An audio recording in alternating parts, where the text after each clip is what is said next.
Donc la prochaine fonctionnalité qu'on va vous montrer, c'est en fait une méthode qui est intégrée dans Visual Studio 2019 qui va vous permettre de nettoyer votre code ou en tout cas de faire respecter certaines règles ou bonnes pratiques. Pour la plupart, c'est des choses qui existent déjà dans Visual Studio mais qui sont accessibles via divers moyens. Le fait de réindenter son code, le fait de supprimer les using qui sont obsolètes ou de les réorganiser dans l'ordre.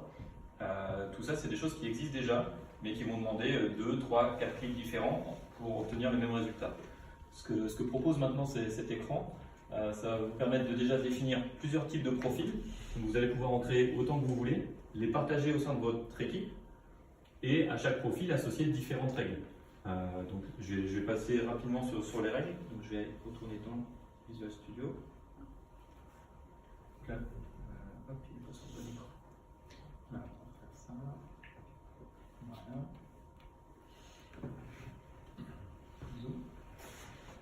Est-ce que c'est visible comme ça? Peut-être changer de thème. Excusez-moi, je n'ai pas pensé avant. On va mettre le fameux thème bleu.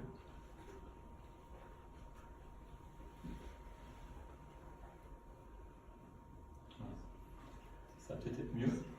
Donc la fonctionnalité, elle se trouve ici en bas, à côté d'autres indicateurs qu'on va vous montrer juste après. Je vais pouvoir soit configurer mes profils. Donc sur la partie haute, vous avez celles qui sont actives. Donc trier les instructions using, supprimer les instructions using inutiles. Et je vais pouvoir lui ajouter différentes autres règles à appliquer. Donc supprimer par exemple des variables que j'aurais déclarées mais que j'ai jamais utilisées, ça peut arriver. Donc ça je vais l'ajouter. Des castes, donc des conversions qui seraient faites de manière inutile, ou si j'utilise des objets de type var et qui sont castés du coup de manière implicite, ça je peux aussi lui demander de les supprimer. Donc j'ai déjà appliqué ces quatre là. Là mon profil est mis à jour. Je peux ensuite lui demander d'exécuter. En théorie, il l'a fait. Et donc juste pour vous les afficher, je vais faire une comparaison avec la précédente version. Comme je suis dans TFS, TFVC, je peux comparer avec ma version précédente qui a été archivée. Allez, pardon, il est juste là. Ok, normalement ça doit être bon. Voilà, donc là, je vais peut-être grossir un peu, je ne sais pas si vous voyez bien. J'avais 3 using que j'avais volontairement ajoutés qui ne sont pas utilisés. Donc il me les a supprimés. Il a remis dans l'ordre alphabétique les différentes références. Donc là, celle-ci, elle était en bas. Il me l'a remise en haut juste pour que ce soit plus joli. Qu'est-ce qu'il a fait d'autre? En théorie, tout en bas, j'avais rajouté. Qu'est-ce qu'il a fait ici, celui-ci? Ouais, il y avait un espace en trop. Enfin, la était collée. Donc il m'a bien refait l'indentation. Ici, j'avais un espace en trop, il me l'a supprimé. Pareil, des espaces en trop, un petit peu de mise en forme. Et tout en bas, j'avais créé une méthode. Je vais juste scroller un peu. Est-ce que je peux faire ça? Oui. Donc voilà, volontairement, j'avais créé une variable qui n'était utilisée nulle part. J'avais déclaré un client de type var qui récupérait une propriété d'un service, donc un objet clairement identifié. Donc lui, il m'a supprimé. Hop, je vais slider un peu plus par là. Il m'a supprimé la variable qui était inutile, parce qu'elle n'était appelée à aucun moment dans la fonction. Et il m'a remplacé le mot-clé var par l'objet typé qui correspond au retour de ma fonction. Donc voilà, cette fonction-là, cette fonctionnalité de nettoyage de code vous permet de garantir une uniformité sur les critères que vous avez définis. Ça vous permet pour le document en cours d'avoir un indicateur et de le corriger afin que l'ensemble de votre projet respecte ces règles-là. Ouais, ça c'est, comme je vous dis, il y a des choses qui existaient déjà. Le fait de pouvoir nettoyer les using, oui, je pouvais le faire ici. Je pouvais, si je me remets sur mon fichier, pas sur ma comparaison, hop, je peux très bien faire un clic droit ici, supprimer et trier les instructions using. J'ai été obligé de faire un clic droit et de valider par un clic gauche. La réindentation, je peux la faire aussi en passant par là, mode plan. Ou connaître les raccourcis clavier. Voilà, ou en connaissant les raccourcis clavier, mais du coup ça me fait faire tout un tas de combinaisons. Là j'ai juste en 2 clics, ou avec mon raccourci, le nouveau raccourci CTRL-K, CTRL-E, je peux nettoyer le document sur lequel je suis en ce moment. Donc voilà, pour cette fonctionnalité. Comme ça, plus de conflit entre var ou pas var. Vous choisissez une règle et puis après, il y a juste à cliquer sur le bouton pour ceux qui veulent coder avec des var. Oui. Sont stockées où ces règles? Est-ce qu'on peut les partager avec d'autres? Ouais, alors ça justement, on a commencé à creuser un peu parce que c'était pas forcément clair. Maintenant, on peut générer un éditeur config qui contient tout un tas de règles et l'archiver en fait dans le code source. Alors après, on a fait des tests, mais ça n'a pas été super concluant. Ouais. Dans toutes les démos, ils disent que c'est partagé. Pour l'instant, on n'a pas encore eu trop de détails. On a joué avec, mais j'avoue que des fois, c'était un peu... c'est pas encore super clair. mais le but, c'est vraiment que ce soit partagé, tout à fait. Après, là, aujourd'hui, dans la partie code clean, il y a vraiment une liste assez restreinte de règles. On espère que ça va s'améliorer avec le temps. C'est vrai qu'il y a des programmes tierces comme les Sharplers ou ce genre de choses qui vont déjà un peu plus loin, vérifier qu'on ait des try-catch pour une raison déterminée, etc. Et il y a des règles qui existent déjà dans des logiciels tiers qui vont plus loin que ça, mais c'est déjà un pas en plus. Juste, si je refais un petit rollback sur ma modif, donc je vais juste annuler ce que vient de me faire contrôle de code source, annuler, pour revenir à la version précédente. Oui. S'il veut bien, voilà, juste pour vous montrer que ici je retrouve juste les avertissements habituels et les erreurs que d'habitude je pourrais avoir à cet endroit-là. Là, je les retrouve directement en bas dans cette partie ici et je peux naviguer avec les petites flèches. Alors, je ne sais pas si vous voyez bien l'écran, mais disons que je peux naviguer d'une erreur à l'autre pour rapidement les mettre en surbrillance. Ça, ce sont les erreurs ou les avertissements qui seront corrigés par mon profil. Donc voilà, juste je ouais, même toutes les erreurs de compilation, etc. Ça permet d'aller très vite dans, si on a des fichiers qui sont un peu plus longs, quoi que ce soit. Ça permet d'aller très vite sans avoir à scroller, à regarder si j'ai pas un point rouge en bas de mon fichier ou quoi que ce soit, j'y vais directement en arrivant sur le fichier. Voilà, c'est encore des raccourcis. Ouais, c'est juste un nouvel affichage de quelque chose qui existe déjà, mais on peut le retrouver ici plus facilement. Ok pour ça, la prochaine, c'était IntelliCode. Alors ça a été mis en place sur la version 2017, enfin pas au démarrage de la version 2017, c'est une extension à Visual Studio, donc c'est pas natif à Visual Studio, mais ça a été amorcé l'année passée. Et c'est aussi disponible sur VS Code. Et c'est aussi disponible sur VS Code. Donc en fait c'est le IntelliSense, donc qui nous propose, enfin la majorité d'utilisateurs là-dessus, donc IntelliSense, vous le connaissez, c'est votre ami de tous les jours. Là c'est du IntelliSense sous stéroïde avec du machine learning derrière et de l'intelligence artificielle. Donc en fait il va regarder vos habitudes de code, quelles sont les méthodes que vous utilisez le plus souvent pour vous présenter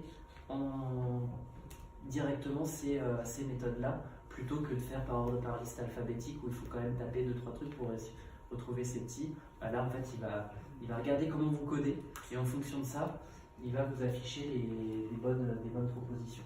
Voilà. Donc, pour ce faire, ça se passe en 2 étapes. Comme c'est de l'intelligence artificielle, il faut déjà qu'il apprenne de votre projet.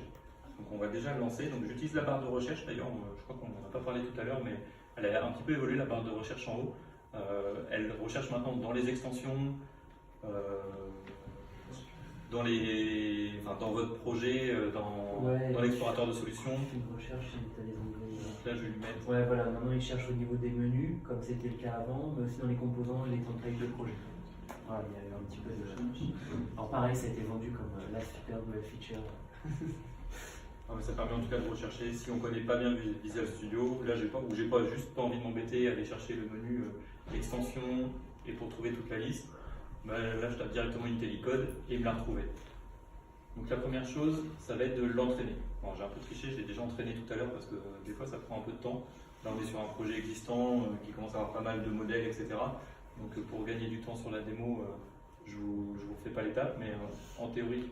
Après c'est max quelques minutes. Hein, oui, quand je dis c'est 3-4 minutes, c'est pas énorme, mais voilà. En théorie, vous auriez juste le bouton Train ici, et lui ce qu'il va faire, c'est passer sur toutes vos classes, sur tout votre code du projet en cours, pour regarder, comme Pierrick disait, les méthodes les plus utilisées, de quelle manière vous avez utilisé Link, si vous faites du LinkQ, il va essayer de regarder quelle syntaxe vous utilisez le plus souvent. C'est pas que sur des propriétés d'objets, c'est aussi sur des questions de syntaxe. Donc voilà, donc là j'ai mon modèle qui est activé. Maintenant, si je reprends ma classe que j'avais tout à l'heure, je vais commencer à utiliser un objet. Donc je vais reprendre le même, var client 2. Je vais appeler mon service. Hop, si j'arrive à écrire. Et donc là, juste en mettant mon point, je ne l'ai pas, parce que je ne l'ai pas désactivé tout à l'heure. Hop. Ok, alors du coup on va me relancer le train alors. Je n'ai peut-être pas fait sur ce projet-là. Je peux le reprendre sur. J'essaye rapidement, mais. Je sais pas si tu désactivé ou pas sur la Windows 4 ou truc comme ça. Alors c'est une extension en fait, hein. Donc il faut vraiment l'installer en plus. Hein. Alors en fait, ouais, il y a pas mal de choses sur toutes les démos MS. On sent qu'on installe JS 2019, on a tout avec. En fait, non, il faut installer un paquet d'extensions quand même. Donc IntelliCode, il est. Il a l'air d'être actif ici. Il est là, donc il vient. Tu veux que je reprenne Training complete. Je réessaye juste, mais si ça marche pas, on va passer chez toi. Tout allait bien pour l'instant. Client, service. Ok. Donc voilà, donc là où la seule petite nuance, je vais juste faire. Alors j'ai pas le zoom comme toi. Je vais faire loop. Voilà, loop Windows, ça marche bien aussi. Si je me mets là, si je refais mon petit point, voilà, la seule différence. Alors, je vais scroller. Voilà, la seule différence, c'est qu'il vous met une petite étoile, comme si c'était un favori, pour vous dire cette méthode-là, c'est celle qui est la plus utilisée. Je pourrais en avoir plusieurs. Là, il s'est basé sur le fichier en cours, mais en fonction du contexte, il ne va pas forcément vous proposer les mêmes choses. Il existait déjà. Oui, il existe déjà. Il n'a pas qu'il relevé. le répète. En fait, il le répète Mais pour en dire. gros, parce qu'il a vu qu'il avait déjà été utilisé, donc il y a une plus grande fréquence de l'utilisation. Voilà. Donc ça, c'est l'intérêt de IntelliCode. Il est, une fois encore, de vous faire gagner en efficacité quand vous programmez. Parce que là, mon service, potentiellement, je pourrais avoir 150 méthodes dedans. J'en utilise la plupart du temps que 5. Il va me proposer les 5 les plus utilisées. Et pareil, en fonction de là où vous allez être d'un côté d'une affectation ou pas de l'autre, il va proposer des choses différentes. Je vais vous montrer ça. Ouais, je sais plus. Sur les sorties, tu l'as encore les Alors, voilà, parce qu'après, il y a le timing, on va peut-être avancer Ouais, ok. sur. Tu as raison. On va faire de Du coup, sur IntelliCode, hop, ici je refais ça. Ouais, bah, après, je vais. Et donc, juste la prochaine feature. Je vais juste le slide pour le montrer. Donc, la prochaine feature, ça s'appelle le live share, qui pareil, qui avait été introduit l'année passée, mais qui a été complètement revu et qui est vraiment efficace aujourd'hui. On a pas mal joué avec Eric. Donc, l'intérêt de cette feature, c'est de faire comme du pair programming, mais sur 2 écrans distants. C'est-à-dire que vous pouvez partager votre code avec quelqu'un de votre organisation et il va, soit lui, il va voir vos modifs, soit lui peut modifier pour vous le fichier sur lequel vous travaillez. On n'est pas sur de la visioconférence. La version précédente, c'était un peu ça, c'est-à-dire que c'était presque un partage d'écran, comme si j'ouvrais une conférence Skype et que je faisais partager l'écran et que je faisais donner le contrôle. Là, on n'est plus sur ça. Ce qui transite sur le réseau, ce ne sont que des modifications pour dire cette ligne-là a été modifiée, le curseur est placé à tel endroit, telles lignes sont sélectionnées, etc. Et on est vraiment sur un mode collaboratif, comme si on travaillait tous les deux avec un clavier simultané et 2 souris. Et on a vraiment les 2 versions parallèles. Pierrick, je me trompe de collègue, va commencer la démo. Alors pour le coup, on aurait aimé avoir 2 vidéoprojecteurs pour vous montrer en parallèle. On va essayer de vous le montrer de d'autres manière. Alors, c'est bon. Ok, donc là on imagine, je suis en train de développer, je rencontre un problème, j'ai besoin d'aide, donc Nicolas il est peut-être en déplacement n'importe où, donc ce que je vais faire c'est que je vais vouloir lui partager en fait ma session. Alors là ce qui est important sur LiveShare, c'est qu'au niveau de la technologie, on ne va pas faire du remote sur ma machine, ça va uniquement transiter les instructions qui passent en fait. Donc gardez bien ça en tête pendant toute la démo parce que c'est assez intéressant. Donc il y a le bouton LiveShare là qui apparaît ici. Donc quand je clique là, en fait, ça va me générer automatiquement un lien. Donc il me le met dans le presse-papier. Et après, je vais contacter Nicolas sur Teams. C'est d'être incorporé jusqu'au bout. Ça, et puis juste pour la démo, je vais l'appeler pour qu'on puisse avoir son écran aussi en même temps. Comme on n'a qu'un seul écran, je vais prendre. C'est noté comme ça. C'est bon. Tu peux partager ton écran. Je prends juste le micro.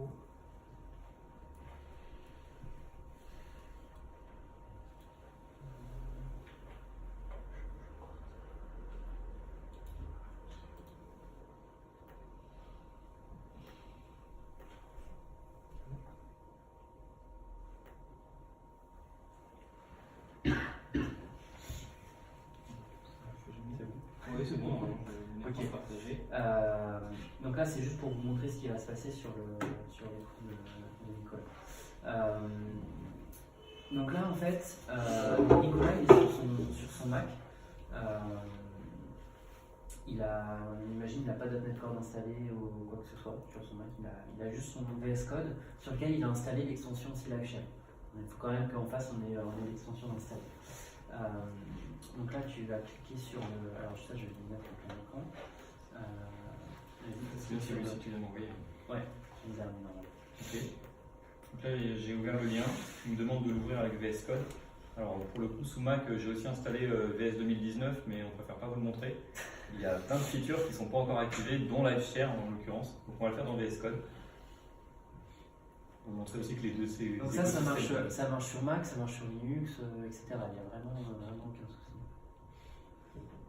Tout à l'heure, quand j'ai ouvert Visual Studio, j'étais sur ma machine virtuelle Windows pour tricher, et là, je suis vraiment sous mon Mac. Je suis natif dans le Mac. Et donc là, en fait, il récupère tout mon code source et il va pouvoir naviguer directement dedans. Donc, vas-y, ouvre un fichier quelconque. Ok, t'as pas peur.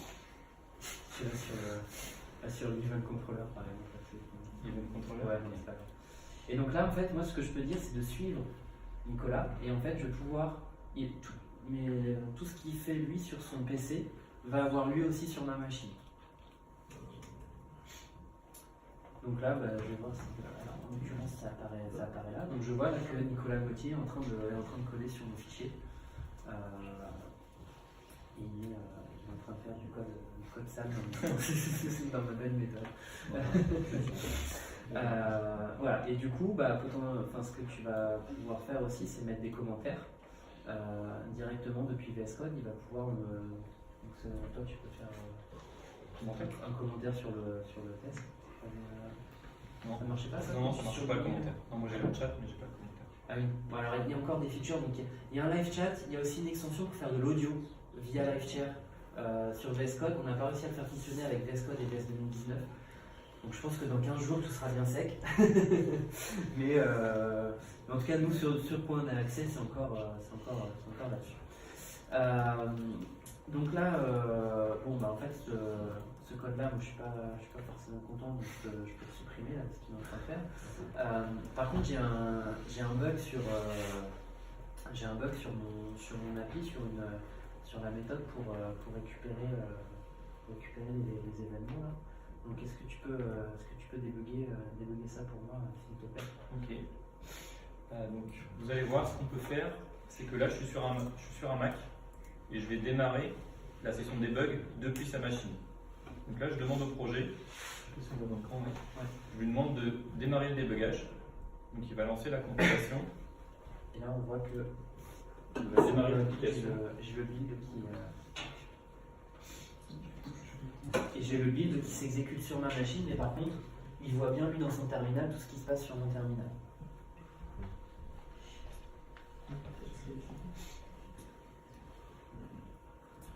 Et là, moi, donc là, j'ai mon .NET Core qui part.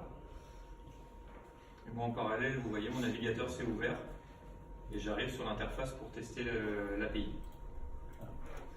Donc là, on a la même interface. Donc j'ai mon localhost 3274 et lui, il voit exactement la même chose. Alors, ouais, je vais peut-être réduire. Non, c'est là. Voilà, j'ai aussi mon localhost avec la même adresse. Donc, pourtant, je suis bien sur mon Mac, mais avec le partage de LiveShare, j'arrive à attaquer l'API qui est hébergée sur l'ordinateur de mon collègue. Et donc là, je peux aller lancer Une méthode, alors on n'a pas mis un point d'arrêt. Ouais, si, sur Event. Sur Event, tu l'as mis. Le premier. Le deuxième. Ok. Donc là, il faut que je définisse un ID. Tu mets 2009. Hop.